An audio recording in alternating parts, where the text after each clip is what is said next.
Salve amigo do Auto Vídeos, hoje é dia de papo de SUV com polêmica para todo lado. Sente só quem tá aqui com a gente, é o Creta renovado e olha só essa dianteira, a traseira. Se tem controvérsia pelo lado de fora, aqui por dentro você vai ficar surpreso como ficou bacana, tá impressionante mesmo. Agora o carro tem muitas e muitas novidades, tem motor turbo 1.0, teve evoluções na segurança, conectividade, conforto, tem muitos aspectos bacanas, mas tem outros que poderiam ser ainda melhores. Então tá na hora de você descobrir tudo aqui com a gente, com as verdades que você só encontra no Auto Vídeos. Então tá na hora, bora lá, vamos nessa! Então chegou o momento de você conhecer aqui com a gente esse Hyundai Creta renovado. Por que renovado? Porque não é uma nova geração propriamente dita e a gente vai explicar agora para você qual é essa história. A gente está a bordo aqui da versão Platinum 1.0, é o turbo, mas antes da gente falar dos detalhes, das inovações, do comportamento, qual que é a real aqui do carro, é importante a gente dar sempre aquele contexto. E quando a gente gravou com o Creta na versão anterior, a gente já explicou muito bem alguns elementos muito interessantes, como por exemplo o diferencial dele ser um SUV que está situado na categoria dos compactos, mas tem uma plataforma muito interessante, uma plataforma de médio vinda do Elantra, modelo anterior aí que ficou de 2001 até 2016 aproximadamente. Esse daí é um aspecto bastante diferenciado do carro, porque traz um requinte no comportamento dinâmico, em vários aspectos, né, que uma plataforma mais sofisticada acaba oferecendo, como a gente já contextualizou. Muito dos SUVs compactos da primeira leva das marcas acabaram sendo decorrentes aí de adaptações de hatches médios, como por exemplo lá atrás o EcoSport, Honda HR-V. Uma plataforma como a do Elantra já era um diferencial significativo. Agora, nesse modelo aqui repaginado, a plataforma continua a mesma. Então esse é um dos elementos pelos quais a gente não tem propriamente dito uma nova geração. A gente já viu, por exemplo, o Civic mudar de geração sem mudar propriamente de plataforma, mas aqui a impressão que a gente tem observando o carro por fora é que o aspecto estrutural dele foi mantido. Isso daí você pode ver mais claramente observando as linhas do teto, as colunas A, B, C, posicionamento de janelas. Então parece que as folhas externas foram todas trocadas. Não se pode negar, porque não é propriamente dito uma nova geração, assim como aconteceu com a HB20. E aqui no Auto Vídeos você precisa saber desses detalhes todos que são absolutamente fundamentais e importantíssimos. Mas vamos começar então entendendo um pouco dessa dinâmica externa. Quando a gente observa, não tem como não estranhar, porque é algo muito complexo de se entender. A gente tem uma frente completamente diferente em relação ao padrão da geração anterior, pela nossa própria natureza humana, nossa natureza de observação. A gente tende a buscar as linhas antropomórficas. A gente procura fixar, né, o olhar em aspectos que trazem, por exemplo, nos carros, os olhos. E aí, quando você procura fixar nos elementos ali de iluminação, porque a gente tem a presença de diversos componentes no conjunto óptico aí, 1, 2, 3, 4, é muita coisa para todos os lados aqui. A gente tem aqui linhas retas, redondas, vincos mais fortes, curvas mais suaves, ângulos mais fechados, e não existe uma comunicação tão boa, principalmente quando a gente olha esse elemento aqui, ó, fica meio perdido esse quadrado. E essa grade aqui, hein, invocada, quando a gente olha para ela individualmente, tem um nível de esmero aqui, de sofisticação.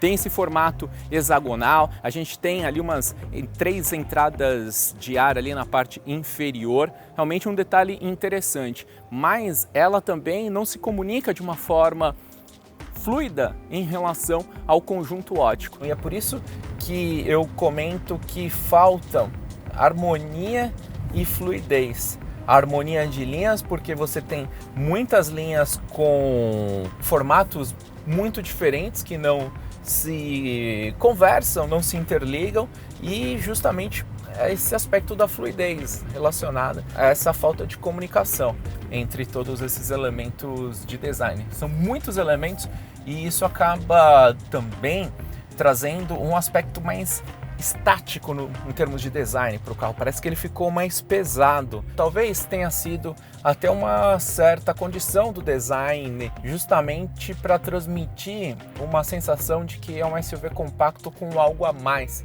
que de repente pode até seduzir quem está buscando a compra de um SUV médio. Então o carro é de perto bem mais interessante do que nas fotos, mas mesmo assim é difícil de se acostumar, é difícil. Os designers da Hyundai estão ousando por todos os lados. Agora, quando a gente observa aqui a lateral, a gente vê que as linhas foram muito mudadas, mas aqueles destaques que só a gente comenta no Autovídeos. Como a gente falou, ele manteve a plataforma, só que cresceu em algumas dimensões, 2,61 agora de entre-eixos. Isso melhorou o espaço aqui para os ocupantes do banco traseiro, mas acabou impactando também na redução da capacidade do porta-malas, que é decorrente disso, e também do novo desenho ali da tampa traseira, que também é cheia de polêmicas. Então agora o porta-malas com 422 litros. Continua bastante interessante para o segmento. O que dá para imaginar aqui é que todas as folhas externas do carro foram alteradas, mas a arquitetura básica do modelo ainda permanece a mesma. Olha só como agora ele ficou mais musculoso.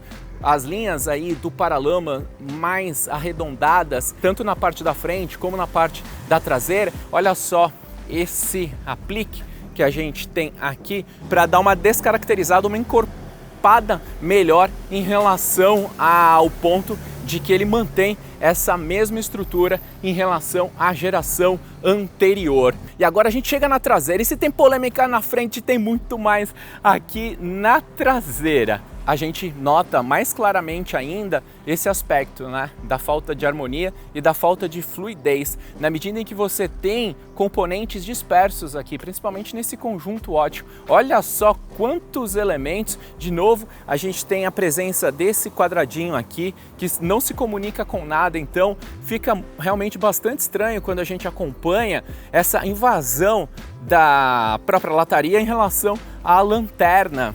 É algo bastante complicado, só que a gente tem um componente adicional aqui nessa traseira, que é o lance desse número expressivo de linhas, a parte ali do meio mais abaulada para fora, e uma série de vincos fortes que se misturam com linhas arredondadas. Isso daí fica algo bastante complicado. Quando você vê a dinâmica do vidro bem arredondado, aí depois você desce, tem uma curvatura ali que tem um bom nível de execução, essa parte daqui, mas aí na sequência você já tem linhas retas, vincos marcantes por todos os lados, depois linhas mais arredondadas ali na parte inferior do para-choque. Então, na nossa visão, esse daí é um aspecto bastante complicado. A gente gosta também de marcas que ousam no design, só que respeitando esse ponto, né, importante, né, de harmonia e fluidez. Agora a gente tem a chegada do 1.0 turbo, 3 cilindros, que a gente já tinha no HB20, rendendo 120 cavalos, 17.5 de torque. É um motor que você precisa prestar atenção, porque ele realmente tem um nível de vibração, de aspereza um pouquinho acentuado para o padrão do segmento. Quando eu testei o HB20, você pode ver aí o link na tela, eu não tive essa impressão não, mas quando a gente vem aqui para o Creta, ainda mais considerando todo esse ambiente interno, que daqui a pouco você vai acompanhar como ficou bacana, parece que há um certo descasamento aí em relação ao padrão do motor. É um motor que rende muito bem quando a gente está em situações mais tranquilas, piso plano, carro mais vazio. Se tiver lotado, e principalmente, aí eu vou falar aquilo que eu testei na prática, principalmente em subidas mais acentuadas, que você não pode ter muita velocidade, ou que você tem que subir bem na manha, como por exemplo na rampa do estacionamento do meu prédio, ele fica ali mas demorando, né, para responder, para desenvolver. Às vezes você até perde a confiança, assim, se for muito íngreme, como por exemplo algumas subidas na região da Vila Madalena, em São Paulo, capital. Então é um ponto aí para se considerar com atenção. Tem aqui um botão de Drive Mode, então a gente pode colocar aqui normal, Eco, Sport. Se for no Eco, essa situação é mais complicada ainda nas subidas acentuadas. No Sport eu tentei testar, mas o Sport, aí o motor fica muito barulhento e não compensa no desempenho. É lógico que esses modos aqui alteram a programação de injeção, da transmissão, o mapeamento eletrônico, mas fica esse senão em relação ao motor. E ele está aqui acoplado numa transmissão automática de 6 velocidades. Eles trabalham bem em relação a essa dinâmica aqui, ó. Dando uma pisadinha aqui, ó, sente o ronco.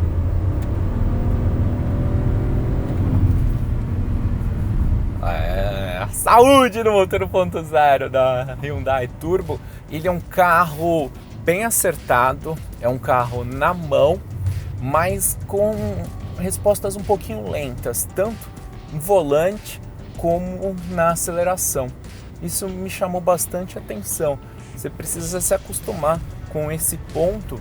O carro tende a ter uma rolagem de carroceria um pouquinho maior do que a gente está acostumado a ver nos projetos mais modernos. Não é nada muito grave não. No aspecto geral, a suspensão aqui acaba favorecendo o conforto, mas o comportamento dinâmico dele é muito bom. É um carro que tem uma característica de conforto interessante, que é um pouquinho prejudicada pelas rodas de 17 polegadas nessa versão. Outra novidade interessante é o lance da presença do freio a disco lá na traseira. É um carro que dá para você se adaptar muito rapidamente, o banco aqui é confortável, a ergonomia é bem bacana, a posição de dirigir elevada. É um carro que tem muitos e muitos atributos para conquistar o público de uma forma muito interessante. É um carro muito bem equilibrado no aspecto geral. Então chegou a hora da gente falar do consumo, que é de 8,3 na cidade e 8,7 na estrada, com etanol, de acordo com os dados do Inmetro. Fiz trajeto aqui misto, São Paulo para São José dos Campos, rodando aqui, cidade, por lá também. E a minha média aqui está 8,3. Normalmente eu consigo números superiores aí com os carros em relação aos dados do Inmetro ou dentro de uma média. Aqui acabou ficando nesse patamar um pouquinho mais baixo aí, rodando mais de 350 km já com esse carro. Tendo esse contexto de que o modelo acabou não sendo uma nova geração completa, vale destacar que o Creta, na versão antiga, quando foi submetido ao crash test do Latin NCAP, obteve a pontuação de 4 estrelas, mas foi lá no fim de 2015, época na qual chegou o primeiro Creta aqui no Brasil. E se não houve alteração da plataforma e de repente não houve muitos avanços estruturais, isso daí pode ser um indicativo de que ele consiga manter uma nota parecida, mas é importante lembrar também que agora o carro tem o desafio de enfrentar os novos critérios lá do Latin NCAP, por isso vamos esperar para saber a nota real dele.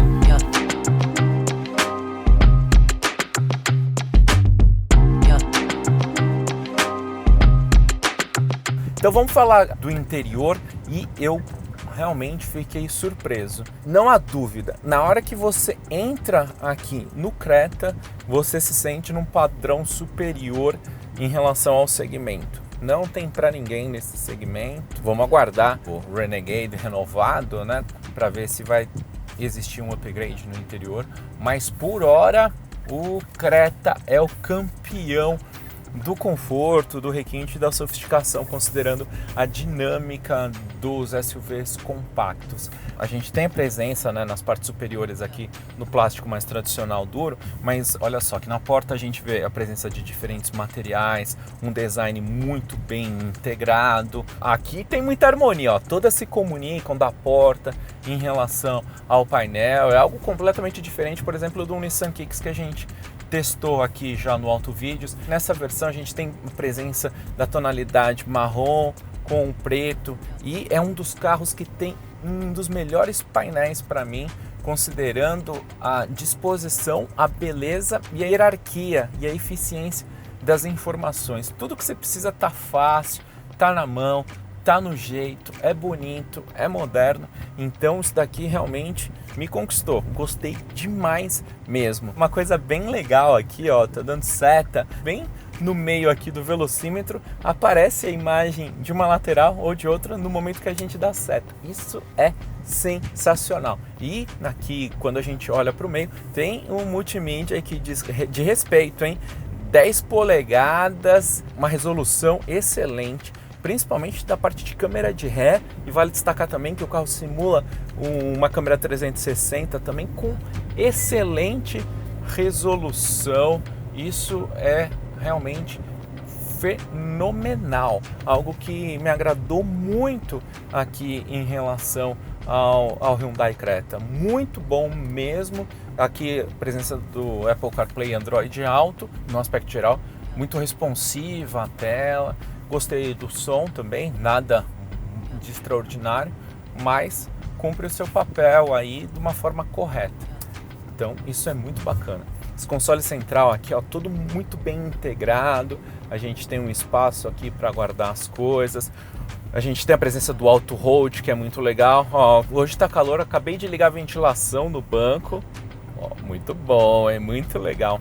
E o que eu queria destacar aqui é o esmero na escolha dos materiais, na precisão dos encaixes. A gente tem também a presença de Black Piano aqui no meio, mas mais do que isso, a qualidade dos botões. Isso daí é algo que mostra muito assim em relação à dinâmica do carro, porque aqui a gente nota realmente essa preocupação de ter um nível legal em relação ao acabamento. E isso é muito legal mesmo, muito legal. É um padrão bastante elevado. Agora, quer ver uma novidade? Ó, vou abrir aqui, ó. Olha aí, teto panorâmico no Hyundai Creta, hein? Olha aí, no segmento de SUVs compactos. Inovação bastante interessante, mas eu vou fechar aqui porque o sol tá forte aqui em São José dos Campos, como é tradição. Agora a concorrência é cada vez maior, hein? E aí, qual carro você iria? Renegade, Creta, Kicks, HR-V, T-Cross, Tracker? São muitas diferenças. São plataformas mais modernas, outros projetos mais novos, plataforma modular, antiga, 1.0 turbo, 1.6, 1.4, 1.3 turbo, 1.4 turbo. Tem coisas aí realmente impressionantes para todos os lados. E agora aqui no Auto Vídeos a gente fica muito tranquilo, porque não tem que ficar desdobrando e falando de todos os carros, porque você que pensa em comprar um carro desse segmento ou outro qualquer, tanto novo como usado, para você ter um mapa do melhor negócio, porque sempre a gente fica na dúvida na hora de definir qual carro comprar, ainda mais aqui no Brasil, onde os preços estão cada vez mais elevados. Você precisa ter tranquilidade e saber tudo que você precisa levar em conta para fazer uma compra consciente. Pensando nisso, a gente aqui criou o Código dos Carros. O que ele é?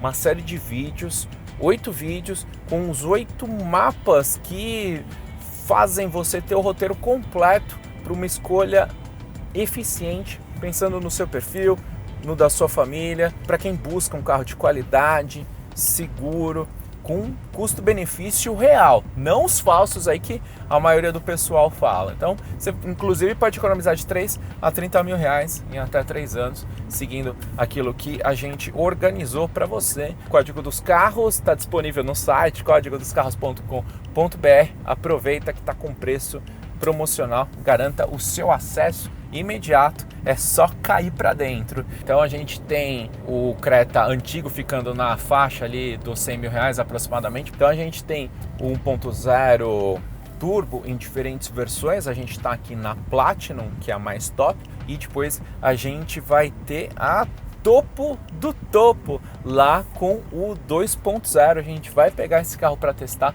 porque aí ele acaba adicionando a possibilidade de contar com o pacote ADAS que a gente sempre preconiza de forma acentuada aqui no Auto Vídeos. Agora chegou o momento aqui de parar, porque o Creta é isso. A gente procurou aqui mostrar e contar detalhes que ninguém comentou sobre esse carro. É renovado, não é propriamente um novo carro. Melhorou e melhorou muito em diversos e múltiplos aspectos. Tem outros que poderiam ser ainda mais bacanas, como por exemplo a disponibilidade desse pacote ADAS nessa versão 1.0 também. Porque segurança envolve vida, saúde, isso daí são valores primordiais aqui pra gente. Agora eu quero saber sua opinião. O que você achou desse design, dessa revolução? A Hyundai não quer saber se a coisa é para chegar forte, eles vêm com tudo mesmo, promovendo ousadias extremas em carros de grande produção, de grande volume de vendas, o que não é muito comum no aspecto geral. Então chegou o momento de você soltar o verbo e lembrar também que por conta de todas essas polêmicas, pode ser que a gente conte com modelos reestilizados lá no exterior para deixar esse visual aí mais ameno, mais fluido, mais harmônico. Vamos ver o que acontece. Porque você sabe, as verdades ocultas são sempre aqui no Auto Vídeos e o mundo dos carros, caminhões, ônibus, caminhonetes, SUVs passa aqui com a gente. Eu agradeço demais pela sua atenção. Deixa o like, seu comentário, lembra de se inscrever no canal e ativar as notificações. Valeu demais pela atenção, obrigado e um grande abraço!